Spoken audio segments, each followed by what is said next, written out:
Olá, ouvintes! Começa mais um Conversa Criminal, o seu podcast sobre ciências criminais. Sou Augusto Rodrigues, advogado criminalista, e hoje contamos aqui com uma convidada que é a doutora Caroline Marafiga. Tudo bem, doutora? Como vai? Olá, tudo bem? Muito obrigada pelo convite. Estou muito feliz de estar hoje aqui conversando sobre um tema tão interessante, né?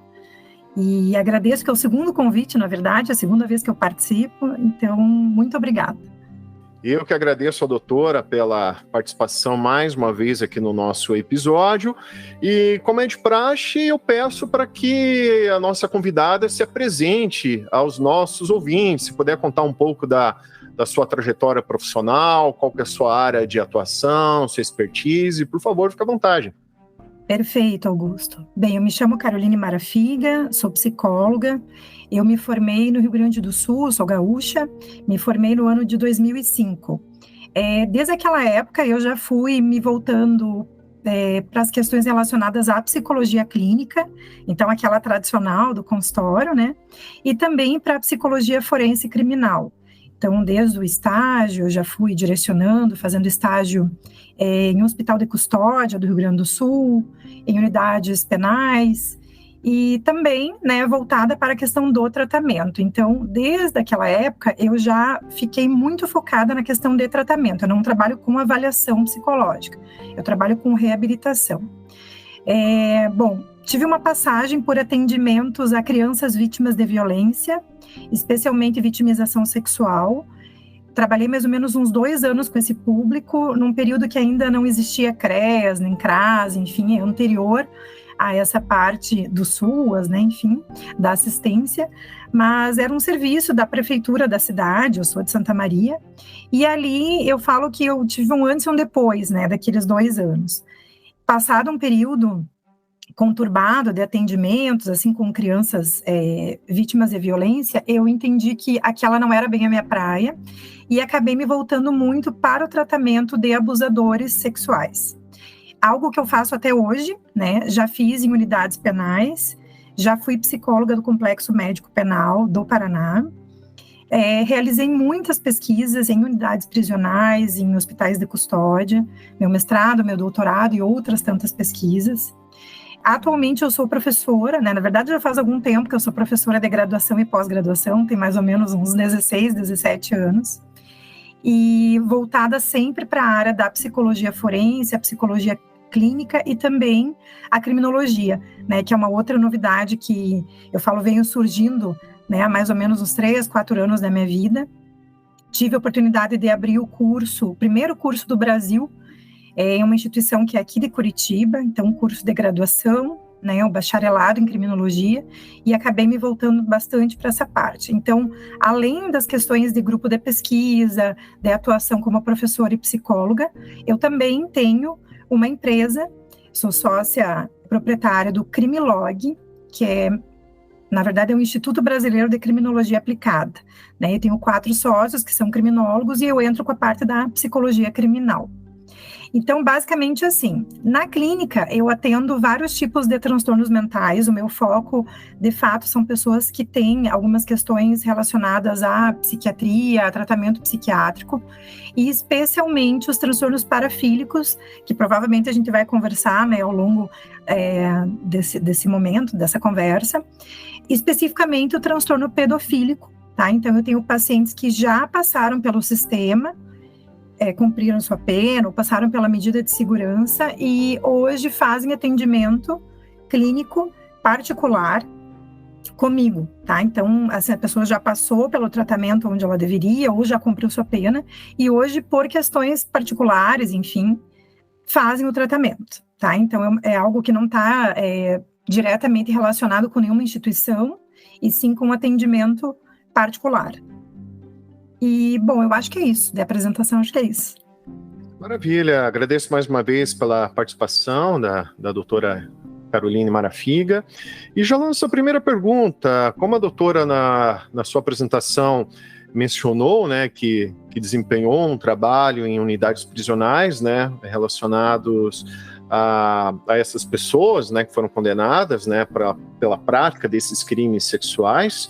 Eu gostaria que, se a doutora pudesse, assim, discorrer mais sobre esse trabalho realizado, como era feito esse trabalho, qual que era o perfil médio, assim, dessas pessoas que faziam esse tratamento com a doutora, mas, assim, no sentido da gente ilustrar de forma, em linhas gerais, né, para o nosso ouvinte, esse trabalho realizado. Perfeito. Então, assim, a base do meu trabalho sempre foi a pesquisa, né? Então, nas unidades prisionais, com exceção do complexo médico penal, que eu atuei de fato como psicóloga clínica, em outras unidades eu trabalhei muito com pesquisa, e aí como uma forma de retribuição, né, eu falo sempre a função social, né, que a gente deve ter, eu sempre fiz um trabalho voluntário de atendimento, normalmente em grupos, para pessoas que têm, então, essa questão relacionada, né, ao crime, pelo menos que foram condenadas pelo crime de estupro de vulnerável, ou, né, pessoas que já chegavam na unidade prisional com um diagnóstico de transtorno pedofílico, né, então algo que já se relacionava com essa questão. E aí acho que primeiro ponto, assim, que me parece assim, que as pessoas falam bastante e vale a pena reforçar, é que a grande maioria das pessoas que cometem ou que são condenadas pelo crime de estupro de vulnerável, elas não assumem de fato, né, que elas cometeram o crime. É um crime de difícil análise, assim, de difícil percepção, porque muitas vezes, e que bom, né, o que eu vou falar assim, é uma coisa boa, no sentido de que a maioria das vezes a gente não tem a conjunção carnal, né, o de fato, o estupro. Então, eu falo bom no sentido assim, quanto mais íntimo, quanto mais próxima a relação sexual com a criança, essa interação, obviamente, vai traumatizar cada vez mais, né? Então, a gente vê muitos casos do estupro de vulnerável em que a pessoa teve um contato sexual com essa criança, mas não deixou nenhuma marca, não deixou nenhuma lesão, né, nada que a gente possa comprovar facilmente com um exame ou mesmo na avaliação psicológica. Então, isso gera uma dúvida muito grande até mesmo na perícia, né? Como que aconteceu, o que a criança pode trazer como um dado, assim, substancial, que a gente possa, de fato, dizer, olha, esse indivíduo cometeu esse crime mesmo, né, esse ato aconteceu. Então, assim, tem toda uma particularidade no tratamento, no que se trata, né, na tratativa em relação à perícia. E aí, o que acontece? Muitas vezes, por não ter essa lesão, né, essa prova que a gente possa dizer, ó, não tem como enganar, não tem como fugir disso, a gente parte muito por uma experiência que é da avaliação em termos de traumas que são psicológicos, né, que podem ser desenvolvidos. Então, a prova psicológica. E quem faz essa busca são os peritos, né. Só que muitas vezes, como não tem um registro, não tem uma imagem, não tem nada que a gente possa dizer assim, ó, não tem, né, alternativa, é isso mesmo, fica na ordem, né, daquilo que o perito entende, daquilo que o juiz também entende, obviamente, né, lógico que com todo um substrato, assim, que é científico, né, então ninguém tira essa informação do nada, existe uma comprovação científica, só que essa comprovação, ela é psicológica, né? E aí vem o primeiro problema. Muitas pessoas, mesmo condenadas, já presas, respondendo pelo crime, elas não aceitam, elas não concordam, elas entendem que aquilo não aconteceu de fato, ou mesmo que se teve uma interação sexual com a criança, não foi com a intenção de prejudicar essa criança. Então, a gente escuta muitos relatos assim, né? Não sou um estuprador, eu não estuprei, eu só encostei na criança, eu só beijei, né? Um beijo de língua, um beijo lascivo. Então, na interpretação dessas pessoas, isso não é um estupro, né? E aí a gente tem todo um grau de dificuldade dentro de um contexto que é prisional, que não é feito objetivamente para tratamento psicológico, né? É um local para ressocialização, para reabilitar essa pessoa à convivência social.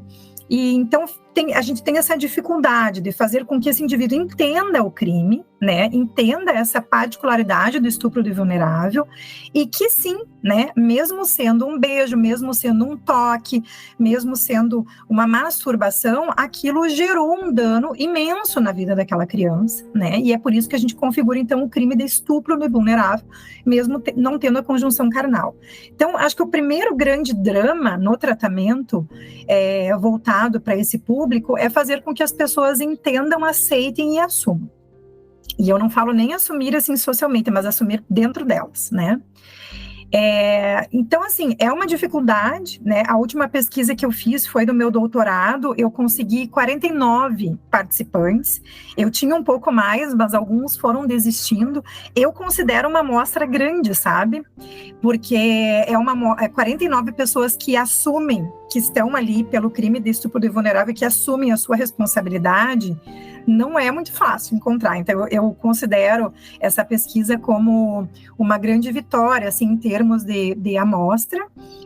Na primeira parte da pesquisa, eu apliquei uma série de instrumentos psicológicos para analisar questões familiares, questões relacionadas à violência dentro do contexto familiar, e isso para essas pessoas enquanto crianças, né?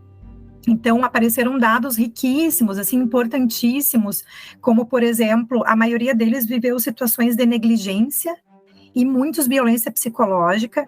Então, diferente do que as pessoas imaginam, né, porque a gente associa muito o abusador sexual como aquele indivíduo que já sofreu uma violência sexual na infância.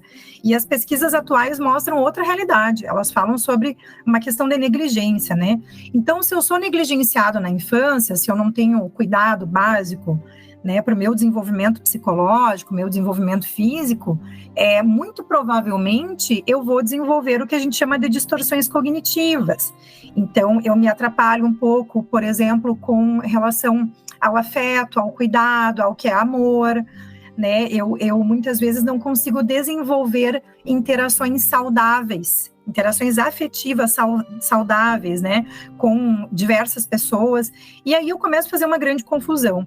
E esse trabalho que eu fazia, né, que eu realizava nas penitenciárias, tem muito a ver com distorção cognitiva. Então, eram grupos terapêuticos para trabalhar a distorção cognitiva. Então, assim, qual o ponto, qual o momento que você deixou de entender o que é uma interação saudável, né? Ou será que você nunca entendeu o que é uma interação saudável com uma criança? Né? Então, assim, um pouco nesse princípio, em alguns momentos eu conseguia fazer um diagnóstico, embora a minha eu não trabalhe exatamente com avaliação psicológica, mas em alguns casos era possível e tranquilo de fazer um diagnóstico de transtorno pedofílico, e aí o tratamento ele muda completamente, tá? Então existe uma diferença bem significativa, assim, entre pessoas que são oportunistas ou o que a gente chama de abusador sexual, para aquele outro indivíduo que tem, de fato, transtorno pedofílico, né? E aí, nesse momento, nessas ocasiões, o nosso trabalho era sempre voltado para o tratamento dessas distorções cognitivas. Então, aquilo que a pessoa entende como certo e errado na interação é trabalhado ali. Mas, se vocês me perguntarem se o transtorno pedofílico tem cura, por exemplo, ou se o indivíduo que abusou uma vez nunca mais vai abusar, porque passou por esse tratamento, a gente não tem como, obviamente, né, não tem como dar certeza absoluta, assim como não tem como dar certeza absoluta de nenhum tratamento. Mas hoje já temos ótimos resultados, assim, em termos científicos, no trabalho da distorção cognitiva. Em hospital de custódia, eu fui psicóloga do Complexo Médico Penal. Eu atuei muito pouco tempo por razões de saúde na família, eu tive que me distanciar da minha atividade e acabei deixando um pouco de lado algumas questões assim, de trabalho em função, né, enfim, da saúde na família. Eu fiquei por 6 meses atuando como psicóloga. Lá eu trabalhei com diversos transtornos, né? Então, vai para o Complexo Médico Penal aquele indivíduo que comete um crime, né? Mas, na perícia, a gente entende que esse indivíduo não tem condições mentais de se responsabilizar por esse crime. Então, ao invés de cumprir pena, né, em unidade penitenciária, enfim, essas que a gente está mais acostumado a ver, né, num presídio, por exemplo, ele vai para um hospital de custódia a fim de... Eu falo que ele devolve para a sociedade o que ele retirou em termos de tratamento, né? Pelo menos assim, na teoria deveria ser assim, né? Então, esse indivíduo vai para um tratamento para reabilitação psicossocial, lá ele recebe tratamento psiquiátrico, psicológico, tem todo um contexto, no Paraná nós temos todo um contexto de saúde geral, não só saúde mental, então lá tem dentista, tem médicos, né, não só médico psiquiatra, mas também de outras áreas, e ali o foco é o tratamento e a reabilitação, né, para medida de segurança, então, para que esse indivíduo possa retornar à sociedade de forma mais saudável. Nesse local eu tinha também, além de pacientes com diversos transtornos, eu também tinha pacientes com transtorno pedofílico, e aí, assim, já classificados, já, né, diagnosticados, assim, sem muita dúvida, porque já passaram por avaliação pericial. E um dos focos também, né, para esses pacientes era o tratamento da distorção cognitiva. Embora muitos pacientes ali também tivessem uma comorbidade com algum outro transtorno, talvez até mais grave no sentido de cronificação, assim como, por exemplo, a esquizofrenia. Né? Então, quando a gente relaciona, por exemplo, a esquizofrenia, paranoide e transtorno pedofílico, a gente tem quadros bem graves, assim, com situações bem difíceis, né? Como eu falo, assim, não tem cura, mas, obviamente, tem reversão, né? No sentido de tratamento. Mas são quadros difíceis, tá? Isso a gente não pode negar, são quadros mais problemáticos, assim.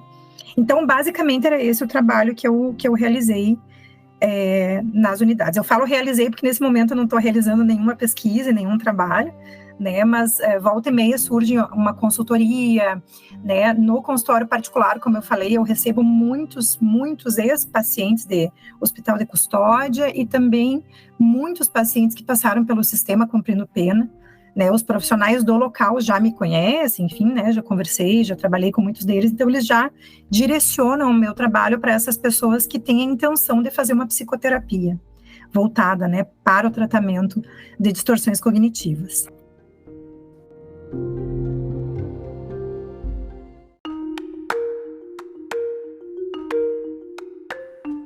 E professor, só complementando essa tua exposição, uma curiosidade que eu fiquei, a doutora mencionou que há, assim, em geral, né, pelos pacientes, né, que a doutora tratou, uma forma de negação do ato cometido, né, que essas pessoas não enxergavam, né, o ato que elas cometeram, né, contra as vítimas como um estupro do vulnerável.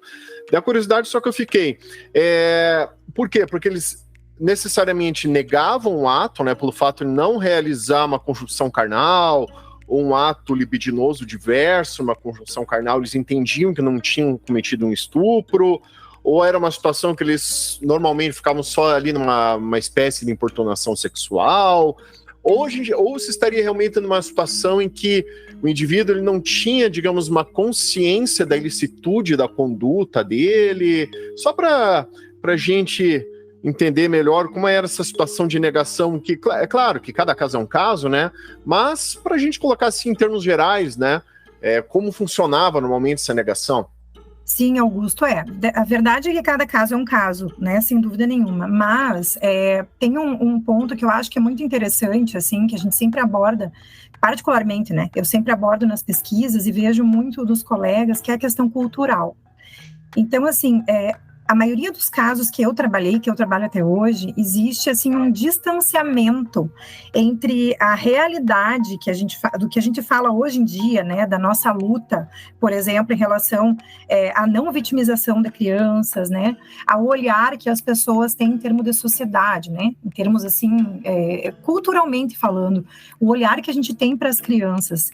Então, há muito pouco tempo, a gente via situações como, por exemplo, eu imagino teu bisavô, tua bisavó, né, o meu bisavô, minha bisavó, eu posso colocar que pelo menos um casal entrou nesse caso, né, minha bisavó casou aos 13 anos de idade com meu bisavô que tinha 18, né, então assim, começou a namorar, sei lá, 11 anos de idade, né, aos 14 já tinha o primeiro filho, então essa realidade ela é muito recente, né, de entender que a infância, a adolescência pode ser interpretada como um mini adulto, né? É um mini adulto. E eu entendo, assim, que isso acontece porque existe uma sexualidade na infância, assim como existe sexualidade na adolescência. Aliás, na adolescência ainda muito mais, porque na adolescência se pratica essa sexualidade, né? E na infância também existe uma prática, obviamente não como um adulto, mas a criança, ela pode se tocar, a criança, ela tem curiosidade, ela pede para ver, ela tira a roupa do coleguinha, ela tira a sua própria roupa. E aí, o que acontece? Nesse contexto, né, que é natural do desenvolvimento, conforme uma cultura que nós temos, né, que é uma cultura muito sexualizada, é uma cultura ainda muito machista, isso pode fazer com que a pessoa desenvolva isso que a gente chama de distorção cognitiva. Ainda mais se ela vem de contextos já violentos, né? Se ela vem num contexto, como falei anteriormente, de negligência, ou seja, não tem ninguém para apoiá-la e dizer, olha, isso não pode, isso não deve, isso deixa para mais tarde, né? Porque a gente orienta a criança dessa forma, né? A gente não pode a criança, mas a gente orienta, olha, veja, né? A gente não tira a roupa na frente dos outros, a gente nananã, por isso, a gente vai mais ou menos orientando. Então, a nossa cultura, ela é uma cultura, né, que a gente olha, por exemplo, para meninas muito jovens, com sempre um olhar muito sexual, né, com o corpo se desenvolvendo, então já entendendo que tá passível de relação, de interação, né? Mas tá, né? Então, essa construção social, ela é muito recente, né? Estatuto da Criança e do Adolescente é muito recente, tudo é muito recente. Então, eu entendo, assim, que esse olhar que essas pessoas fazem, distorcido, é muito por falta de informação e por uma cultura que ainda é muito sexualizada e muito machista. E quando eu digo que boa parte deles não entendem, de fato, que aquela interação não deveria ter acontecido, é porque, de fato, eles não entendem. Mas não entendem no sentido, assim, eles têm alguma psicopatologia que impede a cognição. Não é nada disso. Não é nada disso. É mais uma questão de aceitação, né? Ah, mas a criança interagiu, ela entrou no meu carro. Ah, mas a criança ficou me olhando e sorriu, né? Ah, mas o menino aceitou jogar videogame na minha casa. Coisas, né, que eu já escutei, assim, diversas vezes. Ah, mas a criança sentou no meu colo, eu pedi um beijo, ela me deu. Sim, mas aí a gente está falando de uma criança que tem 4, 5, 6, 7, 12 anos, enfim, né? Tem uma máxima, assim, que as pessoas falam, e eu acho sempre um problema, que é: não ensine os seus filhos não permita, não ensine, enfim, que interajam com desconhecidos, né? Então, a gente atribui muito essa coisa do desconhecido. Ah, meu filho não fala com estranho, eu ensino. Pois é, mas isso é um baita de um problema, porque um abusador, ele dificilmente é um estranho, né? Então, ele é uma pessoa que vai construindo uma interação com essa criança. Seja lá quem for, pode ser alguém da família, normalmente no Brasil isso acontece, né? A maioria dos abusadores são pais biológicos, inclusive. Então, assim, não é um estranho que vai chegar e vai interagir sexualmente com essa criança, são raros casos. Geralmente é um professor, é um vizinho, é o pai do amiguinho, é o seu próprio pai, é o seu avô, né? Então, a gente tem que munir essa criança de conhecimento em relação à violência, não só por parte de estranhos, mas por parte de pessoas conhecidas, né? E na medida que a criança vai interagindo, que ela vai aceitando, porque muitas crianças interagem e aceitam, também é outra coisa que eu acho que passa na cabeça das pessoas, é que a criança vítima de violência, ela vai refugar a situação. Muitas não refugam, né? São crianças que interagem, de fato, com o abusador, muitas vezes porque é o momento que elas recebem carinho, outras vezes porque elas estão sendo ameaçadas, né? Algumas vezes porque existe uma troca, né? Aquele abusador, ele é gentil, ele dá presentes, ele leva a criança para passear. Então, assim, tem uma infinidade de situações que podem acontecer com essa criança que fazem com que esse indivíduo entenda que tá tudo bem, que ela tá gostando, que não foi tão ruim assim, que não gerou nenhum prejuízo, né? Porque a criança estava lá, a criança batia na porta da casa dele para aquele momento acontecesse novamente. Então, são uma série de desculpas que a gente dá, né, para que a interação aconteça. Então, eu entendo, assim, que é, de fato, uma crença, né? É um acreditar verdadeiro.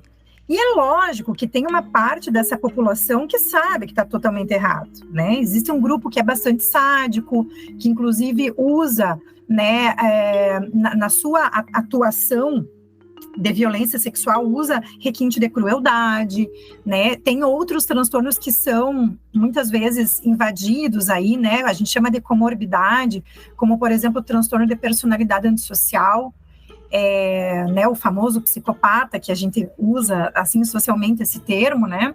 Mas né, tem essas comorbidades, tem associação desses problemas todos, tem uma série de parafilias, que são os transtornos sexuais que a pessoa pode desenvolver. Então, mas a maioria deles não compreende, de fato, o estupro de vulnerável, porque na cabeça deles é assim, mas o estupro é uma coisa muito grave, e eu não estuprei, eu interagi, eu toquei, eu beijei, eu conversei sobre questões sexuais no WhatsApp, por exemplo, né? Então, eu interagi com a criança pelo WhatsApp. Eu pedi para a criança mandar fotos, eu nem cheguei a tocar nessa criança, né? Então, tem uma série de confusões de conceitos. E isso faz com que a pessoa não entenda a própria situação, né? E, consequentemente, não aceite, assim.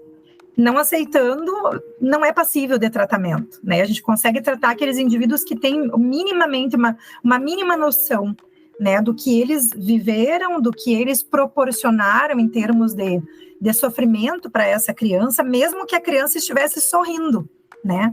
Porque muitas vezes a criança não estava nem entendendo direito o que está acontecendo. Ela vai entender mais tarde. Então, não é sempre que naquele momento a criança vai estar sofrendo necessariamente. Tem algumas que não sofrem dessa forma que a gente imagina, que a gente espera, né?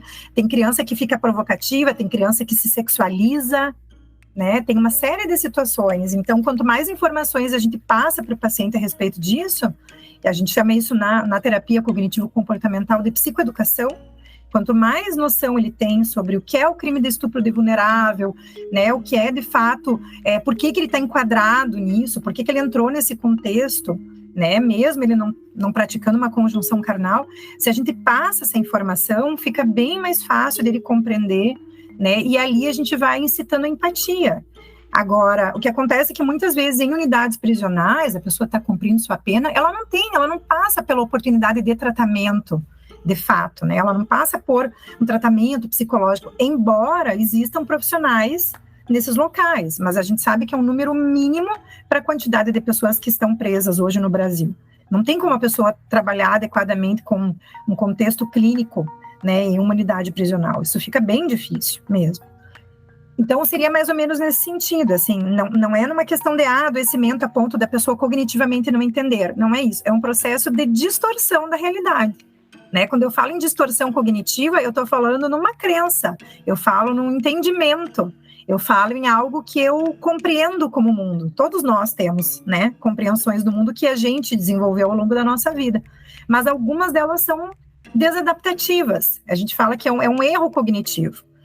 Por exemplo, só para, acho que ilustrar assim é talvez mais fácil, tem um instrumento que eu gosto muito de usar com abusadores sexuais, não só com pedófilos, mas com abusadores sexuais infantis, que é um instrumento que fala sobre distorção cognitiva. E são distorções cognitivas sexuais. E aí a gente tem algumas afirmativas e eles precisam responder se eles concordam ou não, enfim, né? E tem uma que é muito interessante, que essa é sempre, na maioria das vezes, assim, as pessoas acabam positivando a resposta, que a afirmativa diz o seguinte: quando uma criança está olhando para o meio das minhas pernas, ela está pensando em sexo. Então, o que acontece? É muito interessante, a maioria das pessoas que eu aplico esse questionário de distorção cognitiva, eles positivam essa resposta. Então, aí a gente vê uma distorção, né? Bom, a criança está olhando para o meio das pernas de alguém por uma série de razões, né? Possivelmente não está pensando em sexo, a grande maioria não está pensando em sexo, mas quando a pessoa faz essa leitura, né, quando eu entendo o mundo dessa forma, é óbvio que eu vou compreender toda a ação daquela criança de uma forma distorcida e muito possivelmente através de uma interação possível sexual, né? Então a criança me olhou e sorriu. Então ela tá flertando comigo. A gente sabe que a criança não flerta, né? Então, seria mais ou menos nesse sentido, assim. Não é nada cognitivo, mas, ao mesmo tempo, tem uma distorção da realidade.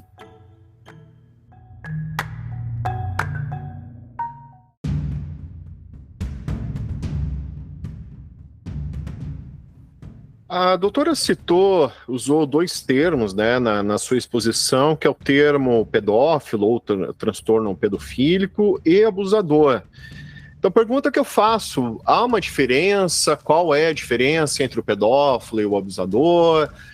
E também, a gente pode considerar que todo abusador é um pedófilo ou todo pedófilo é um abusador? Como a gente poderia colocar essa classificação ou diferenças? Perfeito, Augusto. Sim, tem uma diferença bem grande, na verdade. Quando a gente fala em transtorno pedofílico, e essa é a nomenclatura atual, tá? É a nomenclatura que foi orientada pelo DSM-5 revisado, que é o Manual Estatístico dos Transtornos Mentais. Então, é através dele que a gente se orienta na hora da avaliação, na hora do diagnóstico, através desse manual, tá? Eu posso passar depois para vocês o manual aqui, acho que fica interessante, né, para conhecimento geral. E então a gente chama de transtorno pedofílico. Antigamente a gente chamava de pedofilia, né? Era essa, aliás, mais antigamente ainda a gente chamava de perversão, tá? E se enquadrava na perversão. Mas, quando a gente fala em perversão, a gente está falando em uma palavra que carrega, assim, uma conotação muito violenta, muito agressiva, muito maldosa, né? E ao longo do tempo, a gente foi entendendo, né, que o transtorno pedofílico, o indivíduo que é cometido, né, que vai desenvolvendo o transtorno pedofílico, ele nem sempre vai agir de modo, na cabeça dele, né, de modo a ser maldoso com alguém, né? Então, como é que a gente foi entendendo essa classificação? Ela começou com perversão, depois a gente foi entendendo que fazia parte do grupo de parafilias. As parafilias são transtornos sexuais. Essa terminologia fala sobre indivíduos que têm preferência sexual por situações ou objetos diferenciado da grande maioria. Tá? Então, tem uma lista de transtornos parafílicos. A gente tem, por exemplo, o transtorno zoofílico, que é a preferência sexual por interação sexual com animais. A gente tem o transtorno necrofílico, em que a pessoa tem a preferência, né, por se relacionar com o corpo já morto. Enfim, é uma série, tá? São diversos. E aí entra o transtorno pedofílico. Para a gente diagnosticar um indivíduo com o transtorno pedofílico, e aí ele sai da classificação de abusador e entra na classificação de transtorno mesmo, a gente precisa fazer a avaliação e entender que a preferência sexual desse indivíduo é por crianças e adolescentes até 13 anos e 11 meses, né, os 14 anos incompletos, e essa preferência, ela tem que acontecer por pelo menos 6 meses na vida desse indivíduo, então ele tem que pensar ou agir relacionado, né, a essa preferência por pelo menos 6 meses recorrentes, tá? Então, esse indivíduo, ele tem que ter obrigatoriamente mais de 18 anos, senão a gente não consegue classificar esse indivíduo com transtorno pedofílico, somente em raríssimas exceções, e que o indivíduo tem a partir de 16, mas para isso ele tem que ter vítimas 5 anos mais jovens do que ele. E tem que ter uma interação em tempo considerável, tá? Mas não é comum a gente diagnosticar antes dos 18 anos, né? Porque 18 anos já é um adulto. E existe uma diferença significativa entre 13 anos e 11 meses e 18 anos, né? Não parece que tem, mas psicologicamente é um universo grande de diferenças, né? Então, o que acontece? Vou fazer o diagnóstico, eu preciso entender se ele está há 6 meses, né? Tendo essa preferência, e quando eu falo preferência, e eu usei várias vezes esse termo, né, é porque entre uma ação sexual com um adulto, mais ou menos, né, da mesma idade, enfim, adulto, e a interação sexual com criança, essa pessoa prefere a interação sexual com criança. Mas ele não precisa necessariamente estar executando essa ação. Só o fato de pensar, de se masturbar, pensando, né, na interação com a criança, de assistir vídeos, de interagir, por exemplo, na internet com crianças e adolescentes, mesmo que ele nunca tenha tocado em nenhuma criança, isso já pode configurar o transtorno pedofílico, tá? E isso é muito diferente daquele indivíduo que é um oportunista, né? O que é um indivíduo oportunista? O abusador sexual situacional oportunista. É um indivíduo que não tem preferência sexual por crianças e adolescentes, mas em um determinado momento ele interage com uma criança sexualmente. Ele comete o crime de estupro de vulnerável. Ou ele fala, por exemplo, no WhatsApp com uma criança que tem lá 12, 13 anos de idade, né? Ah, mas eu não sabia, enfim. Bom, assim, eu acho que fica fácil a gente entender, né, quando alguém tem 12, 13 anos para alguém que é adulto. A gente vai conversando com a pessoa, a gente vai mais ou menos entendendo, né, pela forma de colocar as informações, pelas experiências de vida, mas mesmo assim, né, acho que cai muito nessa conta do eu não sabia. O situacional, ele sempre vai aproveitar uma situação, tá? Uma sobrinha, um sobrinho, um aluno, enfim, né? Seja lá como for, alguém que está vivendo ali uma situação de vulnerabilidade. E aí ele aproveita. Mas não é a preferência, tá? A preferência sexual dele não é, de fato, a criança e o adolescente. Isso em termos, pensando assim, em termos de crime, não faz diferença nenhuma, tá? Então, se o indivíduo tem um transtorno pedofílico, de fato, diagnosticado, ou ele abusou sexualmente uma única vez na vida uma criança, ele entra no crime de estupro de vulnerável, tá? Não faz diferença aqui. O que faz diferença é para o tratamento. Mas, quando a gente tem um indivíduo que tem transtorno pedofílico, só esse transtorno, a gente não conseguiu diagnosticar mais nada, ele cometeu o crime, ele vai cumprir pena comum, tá, de estupro de vulnerável, ele não vai para o hospital de custódia, ele não vai para o complexo médico penal. E por quê? Porque esse transtorno, ele não é um transtorno incapacitante. E aí vem a grande questão, a grande briga, digamos assim, da psicologia com o direito penal nessa hora, né? Porque o direito penal, ele trabalha muito com a ideia da inimputabilidade, né? O artigo 26, que fala sobre o indivíduo não ter condições mentais de entender, né, o caráter ilícito, criminoso do fato praticado. Mas quem tem transtorno pedofílico, a pessoa entende perfeitamente o que ela está fazendo. Ela sabe que ela está indo contra as regras, ela sabe que ela está indo contra a lei, ela sabe que é um crime, né? Normalmente essas pessoas têm essa noção, então não tem nenhum problema cognitivo. Mas o que ela não tem é o controle do impulso. Então, se ela não tem o controle do impulso, cabe aqui uma bela discussão entre esse indivíduo ser responsável totalmente por esse crime, ou seja, um imputável, ou ele cair na condição de semi-imputabilidade, né? Que é aquele indivíduo que tem, ele cognitivamente entende, mas ele não consegue se comportar de acordo com esse entendimento, ou seja, ele não controla o impulso. E aí vocês podem pensar, tá, mas será que todo pedófilo, todo indivíduo com transtorno pedofílico tem dificuldade no controle do impulso? E aí eu posso dizer para vocês que a grande maioria sim, tá? Então aí vem a questão da distorção cognitiva, né? Aquele indivíduo, ele entende que ele, por mais que a lei diga que não, que tá errado, o mundo inteiro tá dizendo para ele que não pode, ele não considera aquilo como um problema. Ele não entende que aquela interação vai gerar um dano para essa criança. Ele tem essa preferência, ele gosta. Então, todo o trabalho psicológico está voltado para essa distorção. Ah, mas tem cura, ele vai deixar de sentir o que ele sente? Não, até hoje nós não conseguimos fazer esse tipo de trabalho, nem a psiquiatria, nem a psicologia, nem a neuropsicologia. Então, não tem cura, no sentido de, ele sempre vai sentir atração por crianças e adolescentes. Mas a gente pode trabalhar a empatia, a gente pode trabalhar essa questão da distorção cognitiva, a gente vai por esse caminho.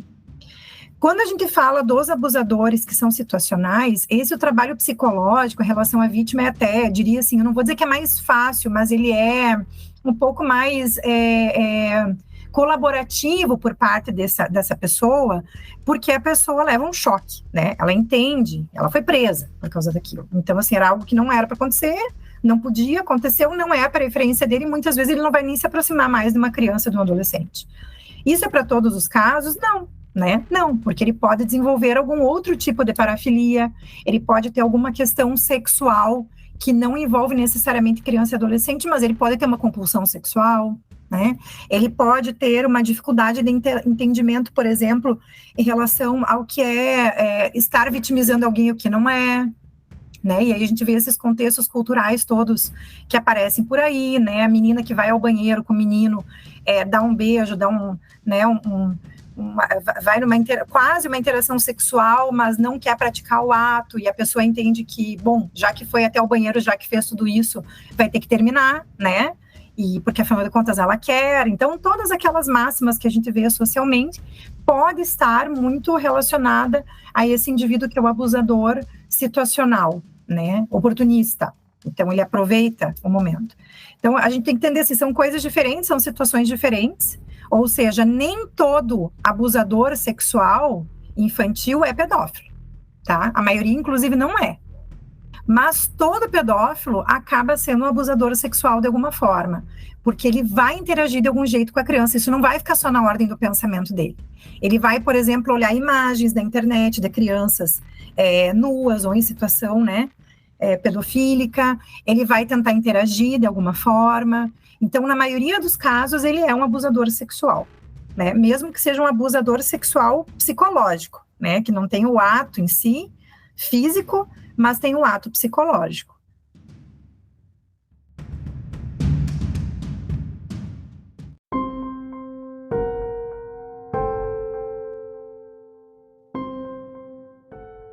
A respeito da inimputabilidade ou imputabilidade, que a professora, né, a doutora citou há pouco, o que me chamou a atenção a respeito do hoje, né, chamado transtorno pedofílico, né, como a professora citou, né, que é a denominação atualmente utilizada, é que ele é um transtorno de ordem mental. E pela colocação da professora, muitas dessas pessoas que têm esse tipo de transtorno, elas entendem o caráter ilícito do fato, né, muitas vezes, mas não conseguem se comportar de acordo com esse entendimento. Então, dito isso, a gente pode até considerar que ele se enquadraria, né, naquela hipótese da parte final do artigo 26 do Código Penal. Pela tua experiência, pelo teu conhecimento, professora, nessas questões em que é constatado esse transtorno pedofílico, né, que é conhecido como transtorno mental, normalmente o judiciário ele entende, ou claro que depende muito do laudo, né, há de se entender que é uma situação de inimputabilidade ou semi-imputabilidade ou de linhas gerais de imputabilidade mesmo. Mais uma vez, claro que cada caso é um caso, mas se colocarmos em linhas gerais nessas situações em que o indivíduo ele não consegue se comportar de acordo com o entendimento em razão dessa compulsão que ele tem, desse transtorno. Então, Augusto, até assim, em linhas gerais, se eu tivesse esse poder de classificar, eu diria que, no mínimo, esse indivíduo seria considerado um semi-imputável. Né? Então, o que é o semi-imputável? É aquele indivíduo que tem a condição parcial, né? Parcial, assim, ele sabe que está errado, mas ele não aceita que está errado, ele não entende que está errado, né? No sentido de interação, né? Então, eu acho que cabe muito um tratamento psicológico e um tratamento psiquiátrico para esse indivíduo. Então, quando eu falo assim, no mínimo, uma semi-imputabilidade, é porque ele responde pelo crime, né? Vai preso, cumpre sua pena, devolve para a sociedade aquilo que ele retirou, enfim, né? Faz lá, cumpre, né, o seu papel, mas ao mesmo tempo que ele tenha direito a tratamento, né? E o que acontece na maioria, mas eu falo assim, maçante maioria dos casos, é que essa parte não é considerada. Tá? Por que não é considerado? Porque esses indivíduos nem passam por uma avaliação de fato. Vai passar por uma avaliação pericial aquele indivíduo que tem lá um profissional que está, né, o defendendo, enfim, que faz uma busca disso. Porque se você for parar para pensar, a maioria dos casos de estupro de vulnerável do Brasil, que não é pouca coisa, a gente tem um número bem grande relacionado a outros países, né, fazendo uma comparação, a grande maioria das pessoas não passa por avaliação pericial. Né? Bom, cometeu o crime, foi preso. E ali se mistura tudo, né? Se mistura o situacional, aquele indivíduo que não entende nada, aquele indivíduo que talvez tenha um possível transtorno pedofílico passível de tratamento e não foi tratado. Então, eu falo que a gente coloca todo mundo no mesmo balaio, né? E quando as pessoas não têm informação a respeito, né, de como acontece dentro da cabeça delas, né, como se desenvolve um transtorno, ou por que elas interagiram com uma criança, o que aconteceu, né, qual foi a facilidade que eles entenderam ali que é possível realizar o ato, se eu não dou oportunidade para esse indivíduo, a chance de reincidência é gigantesca, né, porque para eles é só uma interação, interagir. Não concordo com esse crime, e muitos falam mesmo, não concordo com esse crime, né, por quê? Porque não entendem, né, então se eu não tenho entendimento, por que eu vou me comportar de acordo com algo, né? Com uma lei, não vou, não concordo. Então, o que acontece é que, assim, talvez inimputabilidade seja demais, no sentido que o inimputável, ele é aquele indivíduo que realmente não tinha condições de entendimento, né? A gente fala muito de casos psicóticos, de indivíduo que está alucinando, que está delirando. Então, assim, casos que são bem pontuais, bem específicos, tanto que a gente tem um número muito pequeno de indivíduos em condição de inimputabilidade em relação àqueles que são imputáveis, né? Então, a maioria das pessoas não tem transtorno mental. E também o fato de ter transtorno mental não significa que eu me torne inimputável, tá? Aí a gente faz aquela análise, né, do nexo causal. Então, o crime precisa acontecer em decorrência do sintoma, não do transtorno. Eu posso estar em remissão, né? Eu posso, por exemplo, ter esquizofrenia, mas estar em remissão do sintoma. Não estou alucinando e delirando e fui lá e matei alguém. E aí, o que acontece? Só porque eu sou esquizofrênico, eu sou inimputável? Não. Então, tem toda uma discussão a respeito dos transtornos mentais, e o que me parece é que falta muita conversa entre psicologia, psiquiatria e o direito, tá? Muita. E eu posso dizer isso de carteirinha porque já atuei, né, tanto em penitenciária como em hospital de custódia. A conversa é mínima.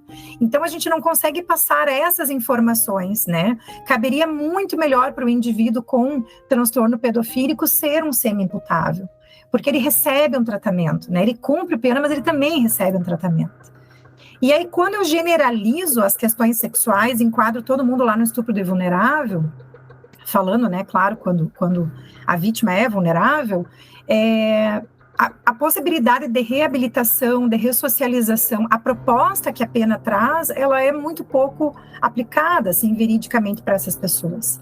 Isso a gente pode ver em números, né? Números. Você vai numa penitenciária, por exemplo, nós temos, né, no Paraná, uma penitenciária que tem, ela foi focando muito na questão dos crimes sexuais. Se você olhar ali, o índice de reincidência é gigantesco, né? Então, por quê? Porque a pessoa não entendeu o que aconteceu com ela. Ela foi presa, mas ela não entendeu de fato. Então, falta essa conversa, né? Por isso que eu falo que aí é uma briga entre psicologia e direito, nessa parte criminal, porque nós deveríamos ter mais acesso a essa definição. Falo nós, da psicologia, né? Acesso no sentido assim, tá, mas como é que aconteceu esse crime? O que passou na cabeça dessa pessoa? É passível de perícia para todo mundo? Não necessariamente, nem precisaria ser uma perícia, mas pelo menos uma entrevista psicológica com esse indivíduo ali, a gente já conseguiria classificar um pouco melhor a situação. Mas isso obviamente não acontece, né? Não está previsto em lei, enfim, só a perícia mesmo. E aí a gente precisa que um advogado ou um defensor faça, às vezes, de solicitar essa avaliação, né? E na maioria das vezes não se faz, né? Talvez até pelo desconhecimento também dessa temática, né?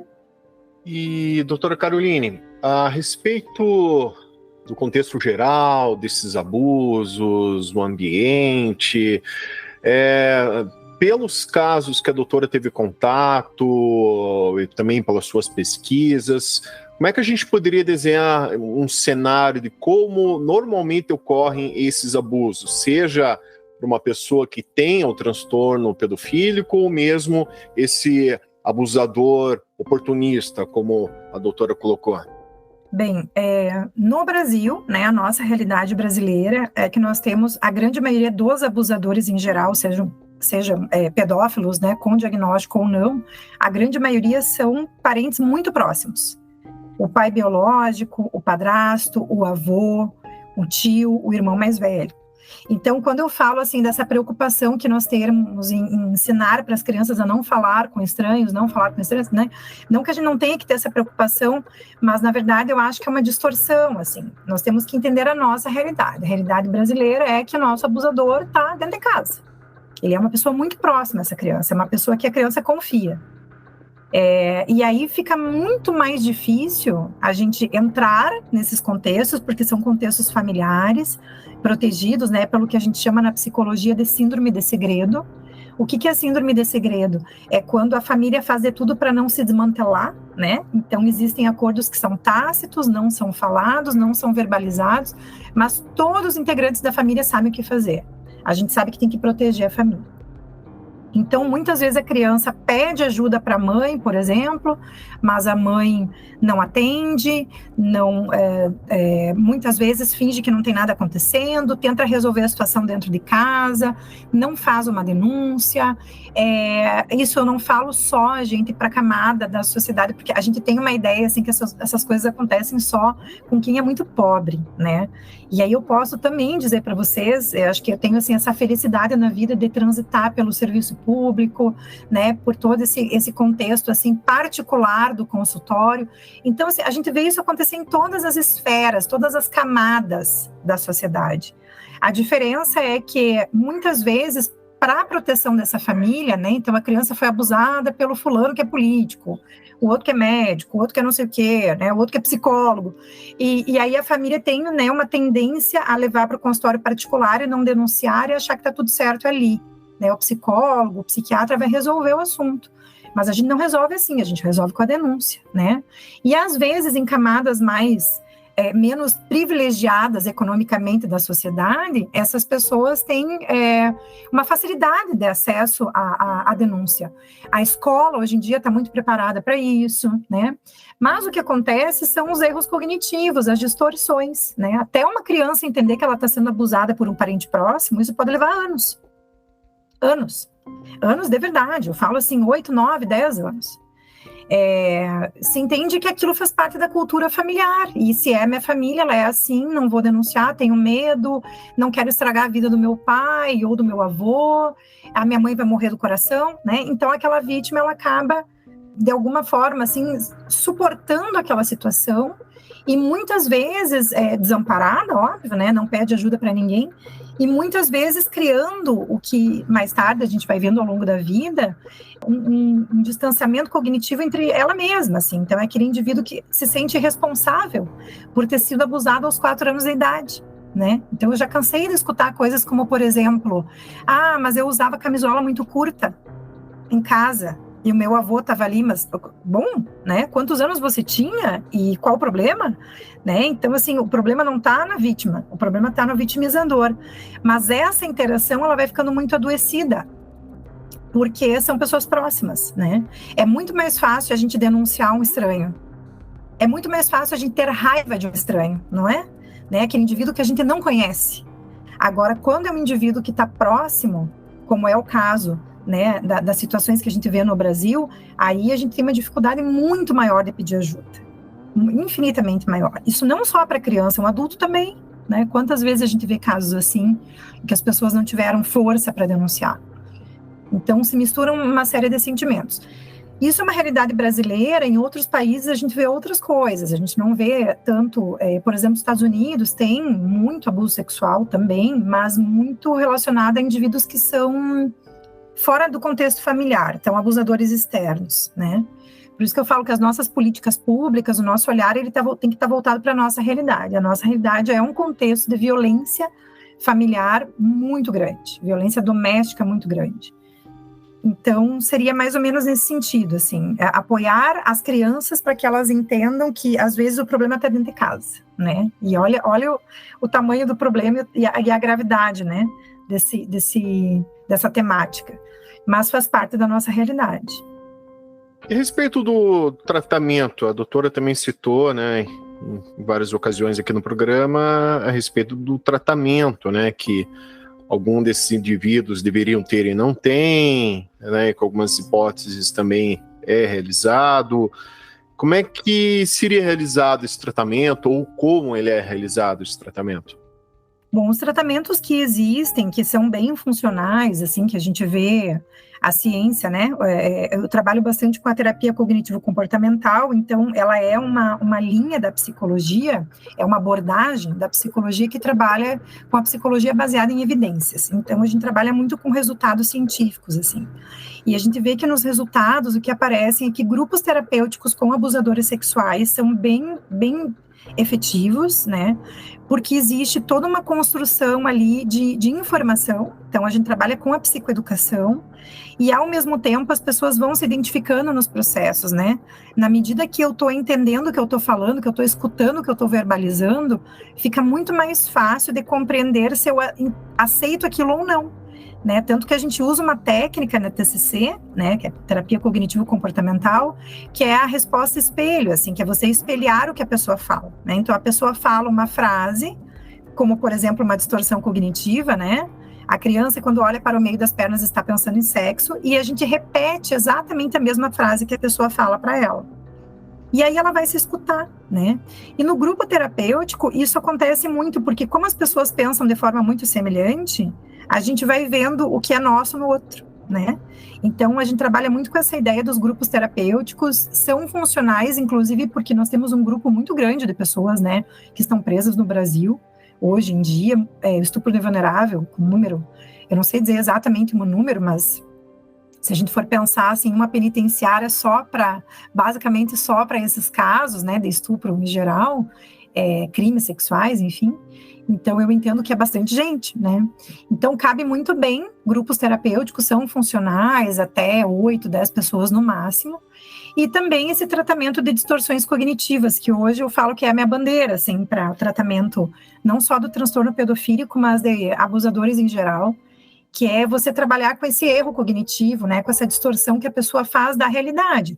Nós todos fazemos distorções de realidade, tá? E todo mundo tem distorção cognitiva, mas algumas são mais graves, mais intensas do que outras, né? Algumas não geram, alguns pensamentos que a gente tem algumas certezas, não geram um dano tão grande quanto, por exemplo, eu acreditar, ter certeza que interagir sexualmente com uma criança não tem problema nenhum. Né? Então, além da psicoeducação, a gente faz a ressignificação dessa distorção. Mas, como eu falei antes, não é um tratamento que a gente consegue chegar a uma cura. Aliás, a maioria dos transtornos mentais não tem cura, tá? Eu gosto sempre de frisar isso, porque a gente acha, às vezes, que consegue eliminar algumas coisas das pessoas, não é assim. Mas a gente pode conviver, né, com essa situação. O que significa conviver? É um indivíduo que sempre vai ter, né, o desejo, o primeiro olhar dele é para a interação sexual, mas ele vai compreender empaticamente que aquilo não é possível, que ele vai estar gerando um dano, né, para essa criança, e por isso que hoje isso é configurado um crime. Então, a gente vai trabalhando terapeuticamente, assim, história de vida, o que aconteceu, né? Como é que surgiu, em que momento que esses desejos, esse pensamento foi aparecendo na vida da pessoa. E aí, até como uma recomendação, não sei se cabe, mas acho que seria legal, se vocês quiserem, eu posso passar, Augusto, alguns artigos que eu fiz, que eu publiquei com distorções cognitivas de abusadores sexuais e também pedófilos. E, então, assim, qual o entendimento que essas pessoas faziam em frases que são deles mesmo, não são frases que eu criei, nem frases de instrumento, são frases que eles trouxeram, que eles apresentaram nas entrevistas, e como que a gente foi trabalhando isso terapeuticamente.